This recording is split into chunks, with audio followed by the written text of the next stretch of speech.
So if you find this sleep story helpful or interesting, then give it a thumbs up, leave any comments that you've got below, and if you aren't already, subscribe to the channel and click the bell icon so you can receive notifications of when future sleep stories go live. I have dozens and dozens of stories already on my channel that you can go and search. I also release new stories every single week, so I hope you enjoy this story.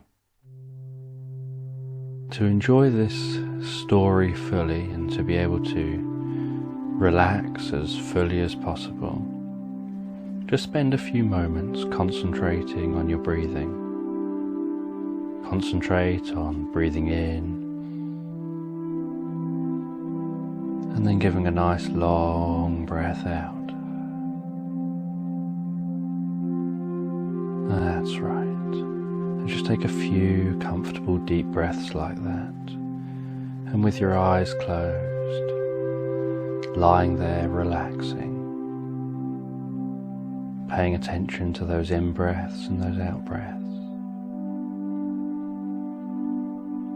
you can really begin to feel the relaxation flooding into your body. Begin to feel the relaxation around your eyes, around your head, and how it spreads through the body. And I don't know whether it spreads from the head down or from the center of the body outwards, or perhaps from the fingertips or from the feet. That relaxation can spread in its own way, comfortably, easily and effortlessly as you listen to this adult bedtime story.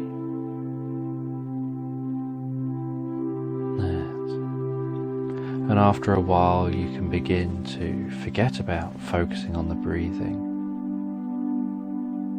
as you focus more on the story, and then as you drift off comfortably asleep. So this story is a story about a prince. He's got a wonderful father, the king, who's a kind person who everyone throughout the land loves. So the prince wonders whether when he's king he'll be as good as his father.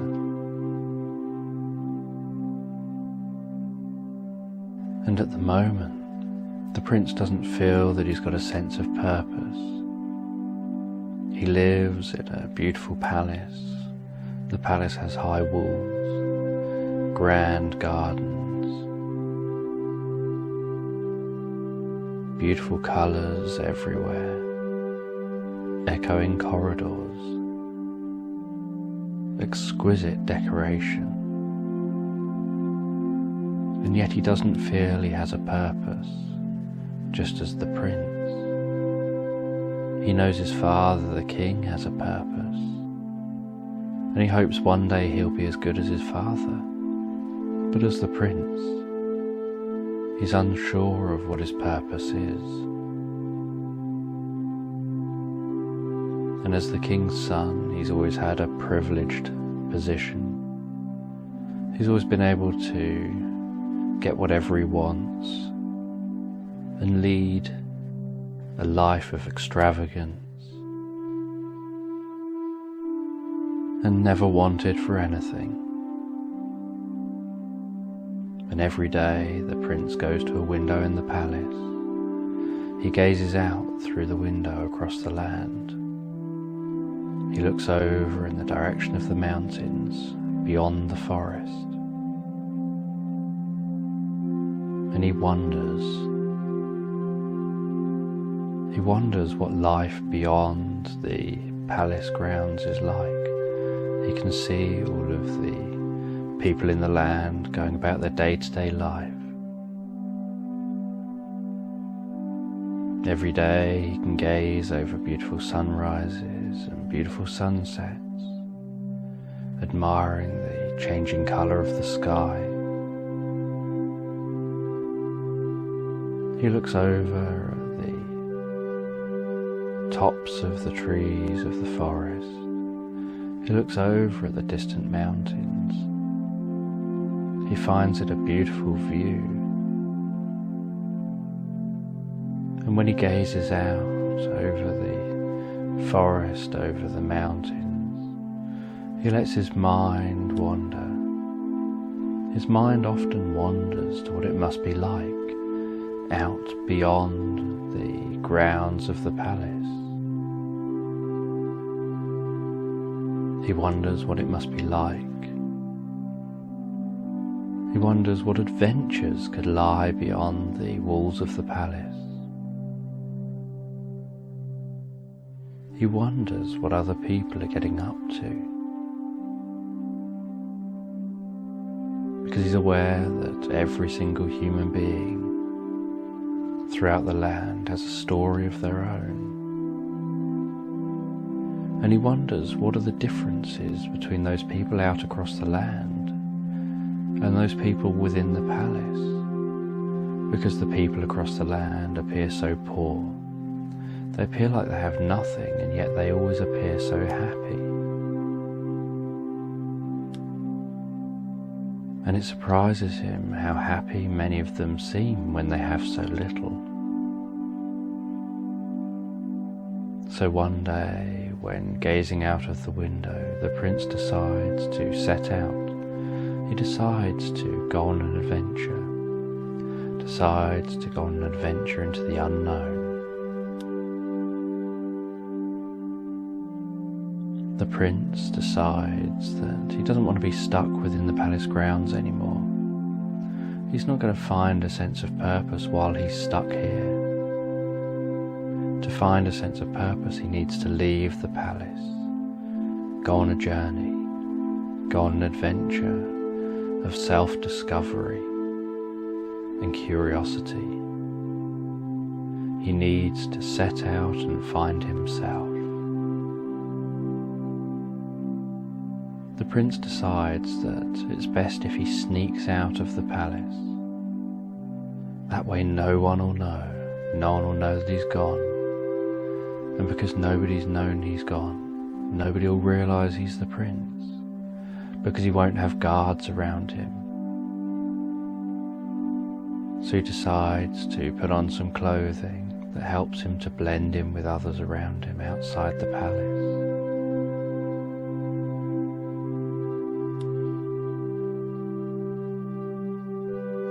And he decides that when he leaves, he's going to leave his problems behind in the palace, because they'll always be there waiting for him when he comes back. And he wants to be able to solve his problem of what is his purpose. And to do that, he needs to go and find the answer from his journey. So he leaves the problem behind. He waits until it's really late at night, as sunrise is approaching. He decides that that's the ideal time to set off. So that it's dark and he's got the cover of darkness to help him get away from the palace, clear of the land. And yet, the morning sun will rise as he gets comfortable into his journey. He decides that with the uncertainty ahead, he just needs to flow with that uncertainty, because he doesn't know what's going to lie ahead. So the prince sneaks out of the palace. He walks through the land. He heads past some early risers starting to set up market stalls. He sees a few people walking with dogs and a few people walking for enjoyment, and he feels the warm early morning breeze on his face. There was something about being out of the palace at this time in the morning that helped him to feel comfort, feeling the fresh morning air on his face, breathing in the fresh morning air, feeling it enter his nostrils. And as he continued his journey and the sun began to rise, he could notice the light glistening off of cobwebs, off of the dew in the cobwebs, as the cobwebs blew lightly on the grass. He could feel the fresh air. And while he walked, he was aware of the sound of each step that he took, as he strode confidently and calmly into this unknown adventure. And the prince gazed around him. And while he was gazing around, he became more aware of movement, where the breeze was moving the grass and the leaves in the trees, and the rustling sound, and the sight of some clouds moving in the sky. And the prince chose to walk along the side of a stream, and he could notice the stream just some distance away, so he walked towards the stream. He felt that that stream probably started in the mountain, so he walked towards the stream and decided to follow the stream all the way to the mountain. As the prince continued his journey, he felt something he'd never felt before. It was a strange sensation in his stomach. He felt a kind of excitement in his stomach that spread round into his chest and tingled down into his arms and his legs. He had an excitement about this adventure into the unknown. And as the prince walked comfortably along the side of the stream, he was aware of the way the light was shimmering on the water. He could notice some small fish swimming under the shimmering surface. Some would remain stationary and then suddenly dart around. Others would just lazily be swimming under the water in shoals. And he could hear the trickling sound of the water. And he found the sound of the trickling water so relaxing, so comforting, so calming. And the prince decided to hold on to a sense of that calm, relaxing feeling while he paid attention to the journey at hand and continued walking along the side of the stream towards the mountains in the distance. And he followed the stream into the forest. And as he followed the stream into the forest, he noticed how the wind began to die down. The rustling sound of the leaves could be heard overhead. The light in the forest began to become dimmer and darker. And he began to notice more forest sounds and less of the sounds from outside the forest as he walked deeper and deeper into the forest. He noticed how in the forest the leaves on the ground were much drier, and so each step he took, he could hear the crunching, crackling sound of the leaves beneath his feet. Something about being in the forest seemed to make the sounds appear more muffled than they appeared out in the open. And he found this curious experience. And off in the distance the prince could hear a whistling.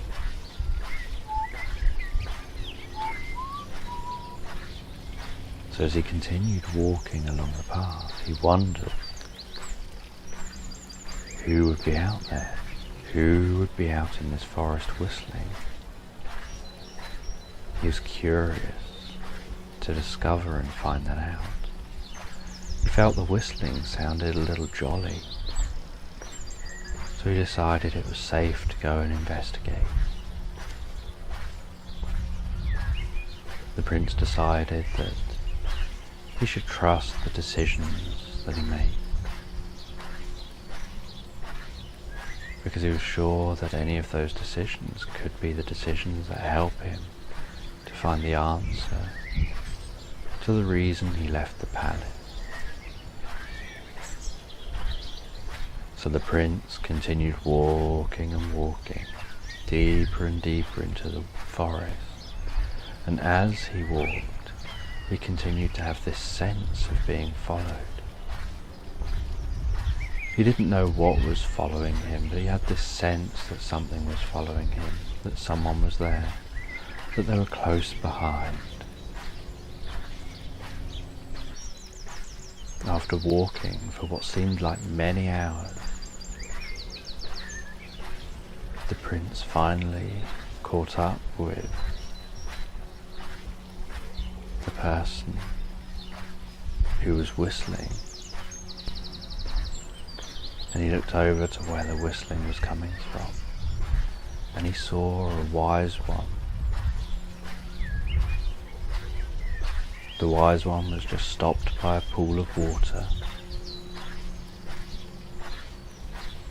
He could notice how the stream was trickling into this pool of water before flowing away from the pool of water. So he approached the wise one and he asked, "What are you doing here?" And the wise one replied, "He often walks out into the middle of nowhere. He walks out into the middle of the forest to be able to relax and hear himself think." The prince wondered to himself, why do you need to walk all the way out here just to relax and hear yourself think? Couldn't you just sit at home and sit quietly and hear yourself think? The wise one carried on talking. The wise one continued to explain that sometimes you just need to go somewhere to escape from it all. Somewhere where no one else is. The wise one then threw a sparkling stone into the pool. And the prince watched that stone sink slowly to the bottom of the pool. And the wise one and the prince had their attention looking at where the stone went in. And the wise one told the prince to watch and pay attention to what is happening to that water. And the prince looked and watched. He didn't really understand what he was supposed to have seen. All he saw was ripples spreading out throughout the pool. And then after a few moments, the pond calmed down again and the ripples went back to normal with just the natural waves across the water. And as he gazed through the water, he could notice the glistening on the stone where it lay on the bottom under the water. But at this point he didn't understand what it all meant. And the wise man looked over at the prince and told him, "When the time is right, you will understand." So the prince remembered this message and carried on his way, still with that sense of being followed. And the prince began to feel that sense of being followed in his stomach. The prince didn't know whether that sense in his stomach was good or bad, he just knew he didn't like it. So the prince began to speed up as he left the wise one. He began to run through the forest. He was pushing branches out of the way, trampling over leaves, cracking twigs. He could feel his heart pounding. He could hear his breathing as he ran through the forest. The prince was aware of the warmth of his body as he was trying to get away from whatever was following him. Eventually the prince came to a clearing. He ran to the other side of the clearing, turned and looked. He knew that whatever was following him would have to come across the same clearing that he just came across. And he looked, and he looked. He could still hear his heart pounding, his deep breathing. And he looked. And he noticed his sweating as he tried to now calm himself down. And as he looked, he eventually saw something coming out into the clearing. He noticed the eyes first, then the nose. And then he noticed it was a wolf. And this wolf had clearly been the creature that had been following him. The prince didn't know much about wolves. He'd heard stories. He'd heard stories about wolves attacking people, so the prince was scared.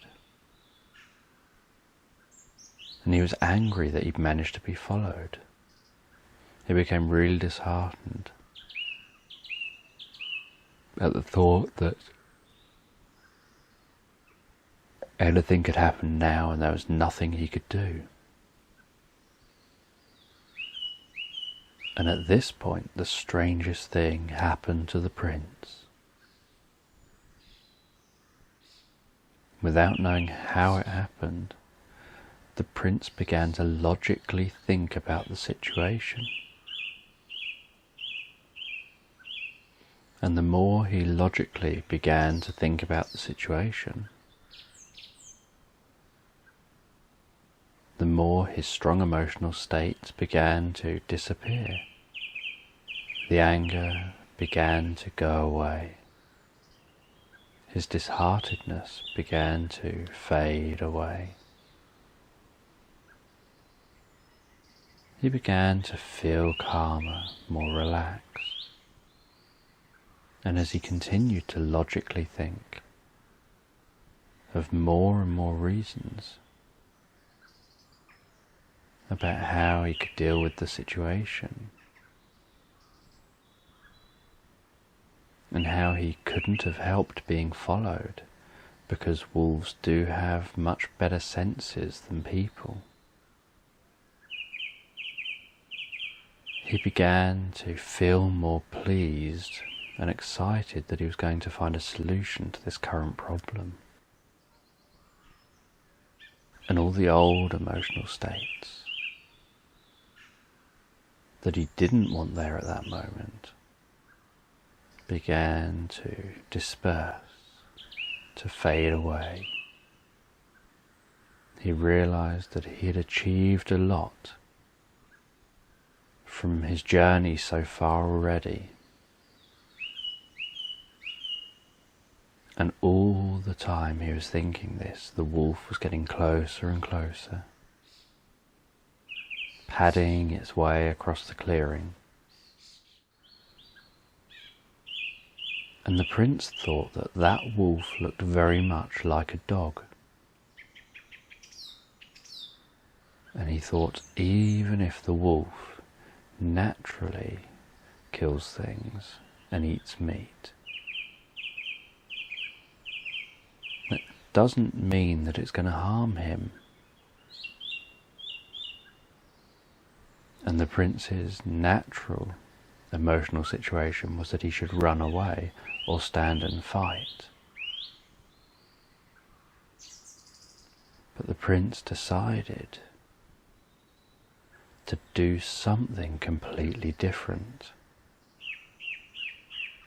He decided to calmly approach the wolf. He had a small smile on his face. His shoulders were relaxed, his hands were open, and he calmly walked across the clearing in the most non-threatening way that he could find. And as he approached the wolf, he knelt down on the ground, held out his hand for the wolf to come to him. And surprisingly, the wolf approached him. And the wolf started eating out of his hand. And within a few moments, the prince was petting the wolf. And the prince remembered that in the past, as a child, he'd been very good with animals. He'd calmed horses down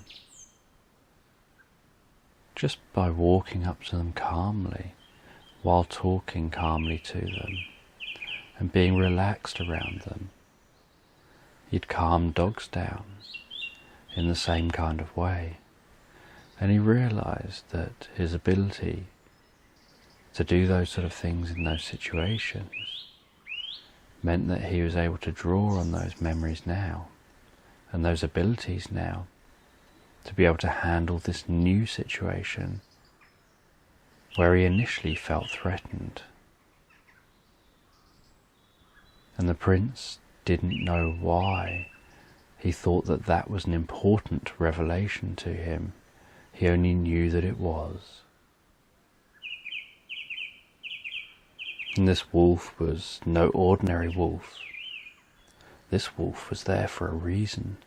It was there to help guide the prince safely up into the mountains. And the prince still didn't know exactly how he was going to find the answer to his problem back at the palace. He just had this feeling that if he just went with the uncertainty, the answer would come to him. And the prince followed the wolf up into the mountains. It was a treacherous road with jagged rocks, steep cliffs, and there were some areas where the prince had to help the wolf up into them, and other areas where the wolf had to help the prince into them. He could hear how his footsteps had changed. The sound of them had changed because the terrain had changed. And the prince and the wolf had to work together. And together they were able to quickly ascend the mountain. And the prince climbed higher and higher into the mountain. He was aware of the colours of the rocks, how when he looked back he could see the green of the forest, and when he looked up he could notice the bubbling cover of cloud floating overhead. And the prince and the wolf kept climbing, and they climbed above the cloud cover, and when they looked back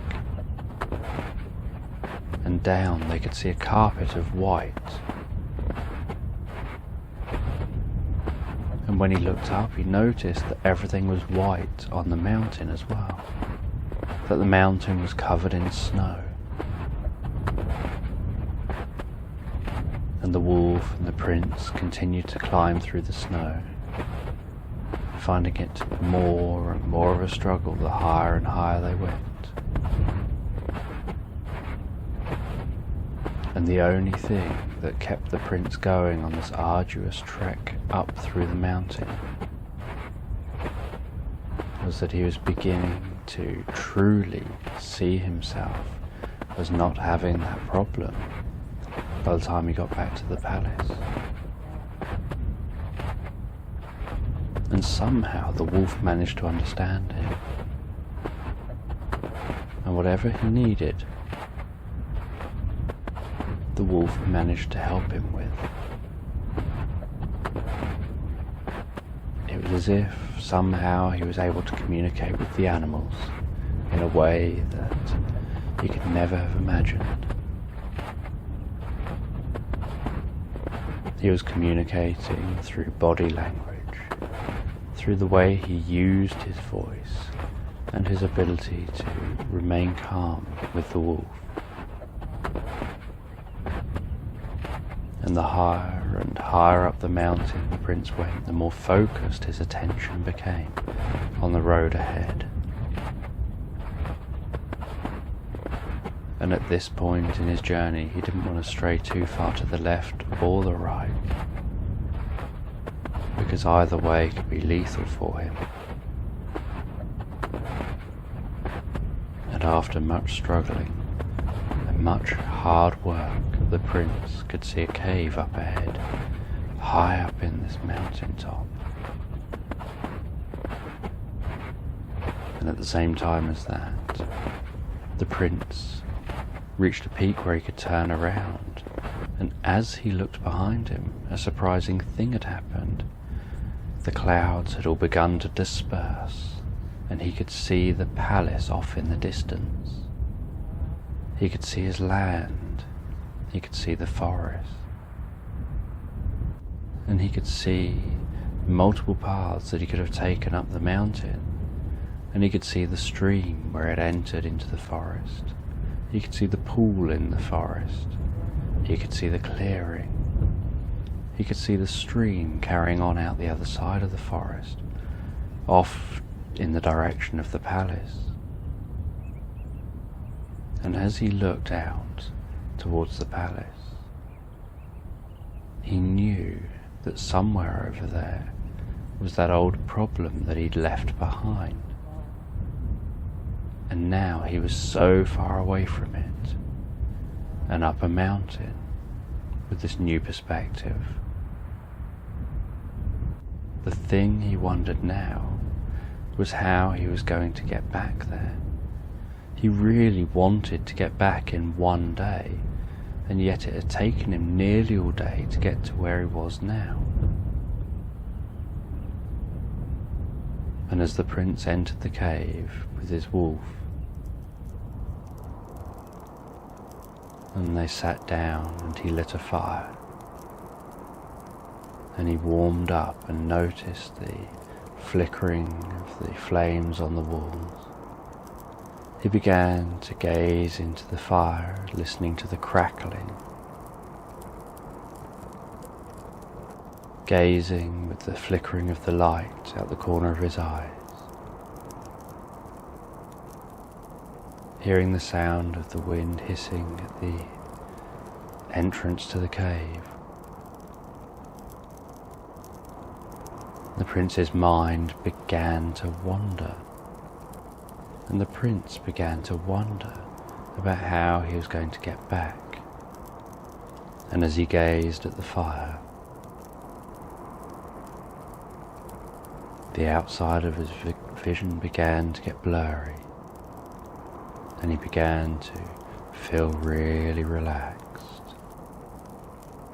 And it was as if time began to stand still, as if time began to really slow down, as if the flickering began to almost come to a halt. And the prince began to think about many ideas about how he could get down, and the quickest way of getting back to the palace. And he thought of many ideas. He thought about perhaps there could be a tunnel leading all the way back there. He imagined that perhaps he could invent a flying machine. He thought that would never happen. He imagined he could ride back on the wolf's back, but then realized that he would be too big to do a thing like that. And as his gaze gradually lifted up from the fire in a trancey kind of way, he became aware of some paintings around the walls. He didn't quite know what they meant, and then it was almost as if the wolf was able to communicate with him. It was almost as if the wolf was the wise one. And I don't know how it happened, but the wolf said to the prince, "What it is that you need is to have many viewpoints." The wolf said to him, "You know all that you've learnt from your journey, you just don't know that you know it. And you know on one level you've remembered all that you've remembered, you just don't know that you've remembered it all. And the things that you have learnt have many benefits for the future. And all the things you've learnt, you've remembered so well on many levels. You just don't know you've learnt them all." And the prince somehow managed to take all this in instinctively, almost in a dreamlike kind of way. And he decided the best response to this would be to let himself go and to trust the instinctive part of his mind. And the wolf told him, "Whenever you need me, wherever you are, just close your eyes,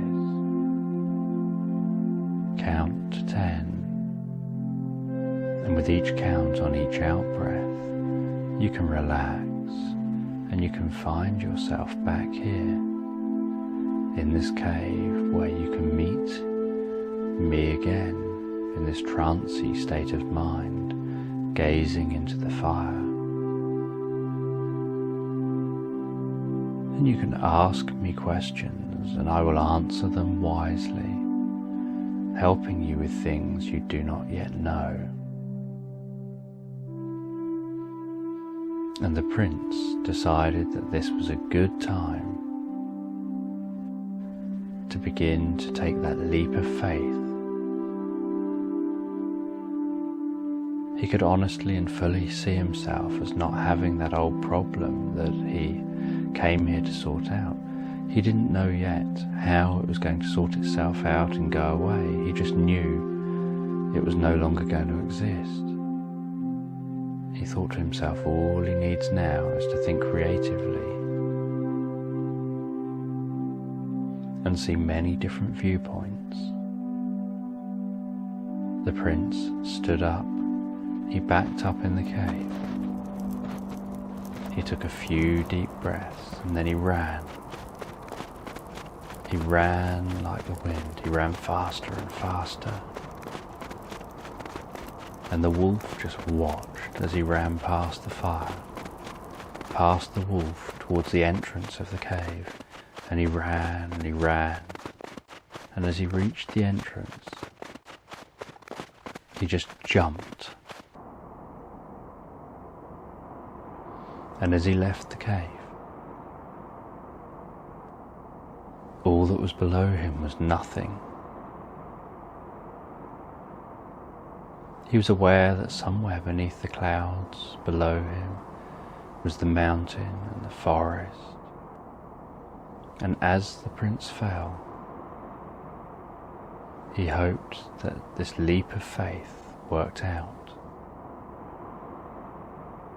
He was trusting his instinctive part of himself, and as he fell through the clouds, he closed his eyes and relaxed.